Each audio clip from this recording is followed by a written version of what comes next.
জঙ্গিপুরে পরীক্ষার পর স্করপিও গাড়ির বাইরে ঝুলে ছাত্রদের উদ্দাম নাচ, ভাইরাল ভিডিও।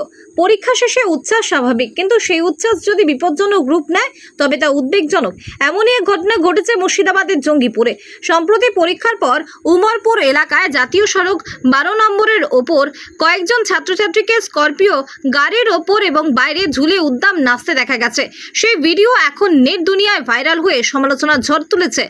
চোখে পড়েছে গাড়ির ছাদে উঠে কয়েকজন ছাত্র বক্সে বাজতে থাকা উচ্চস্বরে গানের তালে নাচছে। কেউ আবার গাড়ির দরজার বাইরে অর্ধেক ঝুলে প্রাণের ঝুঁকি নিয়ে উচ্ছ্বাসে মেতেছে। ব্যস্ত জাতীয় সড়কের মাঝে এহেন বেপরোয়া আচরণে আতঙ্কিত হয়ে পড়ে স্থানীয় সাধারণ মানুষ। গাড়ির গতিবেগ এবং ছাত্রদের ঝুঁকিপূর্ণ কাণ্ড দেখে অনেকেই ভয় পান যে মুহূর্তের মধ্যেই বড়সড় দুর্ঘটনা ঘটতে পারত। ভিডিও প্রকাশ্যে আসতেই অভিভাবক মহল এবং শিক্ষা মহল ক্ষোভ প্রকাশ করেছেন। অভিভাবকরা বলছেন, পরীক্ষা শেষে আনন্দ করা দোষের নয়, কিন্তু এভাবে রাস্তায় বেপরোয়া উচ্ছৃঙ্খলতা জীবনহানির কারণ হতে পারে।